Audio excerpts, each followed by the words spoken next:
parce qu'il faut qu'il sorte parce que ça fait longtemps que je l'attends. Donc, surtout qu'il a promis que les éditions Argent devaient l'accompagner. Donc, on a hâte. Pour la petite histoire, Claudel ici, c'est mon mentor depuis bientôt 4 ans. Tout ce qu'on a pu faire aujourd'hui, c'était en partie grâce à lui parce que c'est lui qui a été étincelle, qui m'a permis de me lancer. Et le résultat, c'est vous aujourd'hui. C'est ce qu'on va beaucoup vous donner aujourd'hui.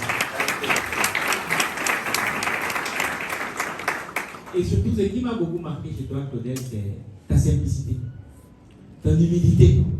Il a dit quoi? Il est humble. Voilà. C'est un nouveau mot que j'ai appris depuis que je suis arrivé. C'est quelque chose qui m'a beaucoup marqué chez toi. Vous savez, en général, sur les réseaux sociaux, les gens jouent des rôles. Et j'appréhendais beaucoup notre première rencontre, c'était à Paris, à l'aéroport de Roissy-Charles de Gaulle. On avait échangé pendant 3 ans uniquement par téléphone. Et donc je me disais, est-ce qu'il est vraiment comme sur les réseaux sociaux? Sauf que quand je l'ai rencontré, il était mieux que sur les réseaux sociaux. C'est pas ça.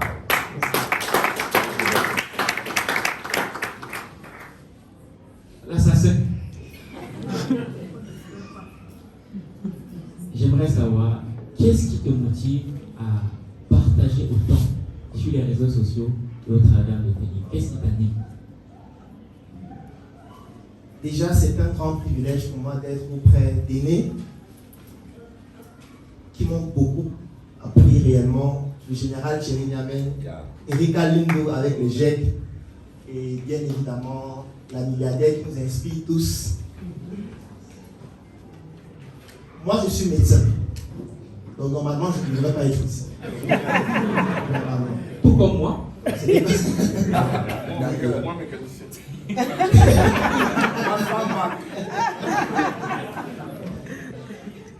Sauf que la médecine m'a appris quelque chose d'exceptionnel. Ça veut dire qu'en médecine, on ne doit jamais commettre la même erreur 2 fois. En médecine, il est inadmissible que tu reçoives un patient qui souffre de certains symptômes ou d'une maladie, qui décède, et qu'après, on ait des patients qui ont exactement le même problème et qui décèdent de la même façon. En médecine, c'est un scandale. C'est pour ça qu'en médecine, on a créé ce qu'on appelle les études de cas. Donc, vous allez toujours voir à l'hôpital, chaque matin, il y a ce qu'on appelle la ronde. Donc, les médecins vont former un staff et le staff va passer devant chaque patient. En général, ce sont les étudiants en médecine qui vont présenter les cas pour dire ce patient il présente tel problème, voilà comment la nuit s'est déroulée lorsqu'on effectuait la garde. Et le staff va essayer de discuter sur ce qu'il faut faire pour ce cas. Et on va effectuer ce qu'on appelle le follow-up, c'est-à-dire le suivi. Et on va documenter ce suivi-là qui pourra faire l'objet d'une publication scientifique, de l'écriture d'un livre, pour que si un autre patient arrive après et souffre exactement des mêmes problèmes, que la personne ne meure pas de la même façon. Sauf qu'en Afrique, c'est exactement ce qui se passe tous les jours.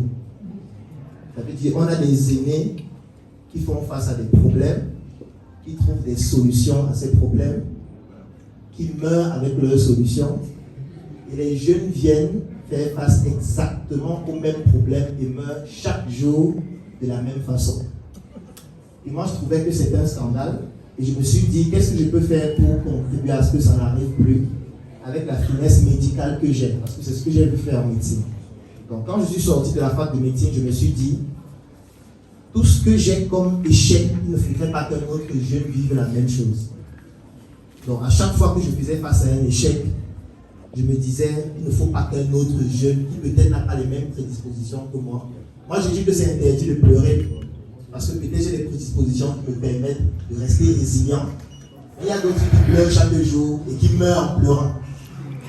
Et imaginez-vous s'ils font face à certaines difficultés et se disent qu'ils sont les seuls à y faire face, sans savoir quelles sont les solutions ici, alors que les solutions existent. Donc j'ai donc commencé à publier des livres. Je ne vais pas entrer en détail sur les livres, j'en ai publié 12 à ce jour dans le domaine de la médecine, dans le domaine de l'entrepreneuriat. Et en fait, chaque livre, c'est la description d'une douleur que j'ai vécue. Donc dans chaque livre, je décris une difficulté que j'ai vécue et je ne veux pas que d'autres jeunes vivent la même difficulté. Je vais prendre quelques exemples. Le premier livre que je publie s'appelle « Stop assez de mensonges sur le VIH-Sida ». C'est un livre qui m'a même d'ailleurs valu une convocation à l'ordre des médecins. Parce que voilà, les informations que je donne à l'intérieur ne sont pas des informations que j'ai créées ou que j'ai inventées. Je suis un médecin, je suis un chercheur aussi, et je documente à l'intérieur des informations qui sont connues de la communauté scientifique. C'est un essai avec des références scientifiques. Je vais prendre un exemple. Il y a beaucoup de personnes qui ne savent pas que séropositivité peut être due au paludisme. Tout à fait. Je suis que même dans la salle, qui le savait? Est-ce que vous savez que si vous avez le palu, on fait votre test de VIH, il peut être positif? Ça, beaucoup de personnes ne savent pas. On appelle ça en médecine les réactions croisées pour les faux positifs. Et on a 66 facteurs comme ça. Je l'explique dans le livre en expliquant comment ça se produit. Sauf qu'il y a des personnes à qui on a déclaré être séropositif et qui se sont suicidés. Moi, je l'ai vu à l'hôpital plusieurs fois. Moi, je connais des personnes qui étaient en train de se marier, qui ont décidé de tout arrêter à cause d'un test. Moi, je connais des personnes qui sont tombées dans la dépression à cause d'un test. Moi, je trouvais que c'est inadmissible, alors que c'est une information que tout le monde connaît, du moins dans la communauté scientifique. Quand tu prends un test de VIH et tu lis la notice, c'est écrit. Parce que dans le livre, je mets les extraits de la notice des tests qu'on fait. Donc, c'est un exemple. Parce que moi, je vois des gens mourir tous les jours pour une information qui, en fait, pourrait être expliquée de façon plus simple. Je vais prendre un autre exemple. Le 12e livre que j'écris, je parle des levées de fonds. Moi, j'ai lancé plusieurs projets. Avec parfois mes fonds, avec les salaires que je gagnais quand j'étais médecin, avec l'aide de mes parents, avec l'aide des collaborateurs. Il y a des niveaux où tu avais besoin de plus d'argent. Donc, j'ai parfois dû réunir des personnes pour leur dire, voici un projet, est-ce que vous ne pouvez pas contribuer, soit financièrement, soit avec vos ressources pour qu'on puisse le développer. Donc je l'ai fait dans plusieurs projets. Et dans plusieurs projets, ça s'est très mal passé. Parce que je n'avais peut-être pas la compétence qu'il fallait à cette époque. J'avais peut-être beaucoup de lacunes, même émotionnelles, parce que l'argent c'est beaucoup émotionnel aussi. Je suis sûr qu'il y a beaucoup de personnes ici.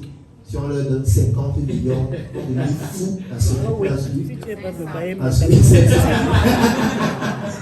Parce qu'en fait, ça vient, l'argent vient avec une énergie tellement forte au point où si vous n'êtes pas préparé émotionnellement, vous ne pouvez pas.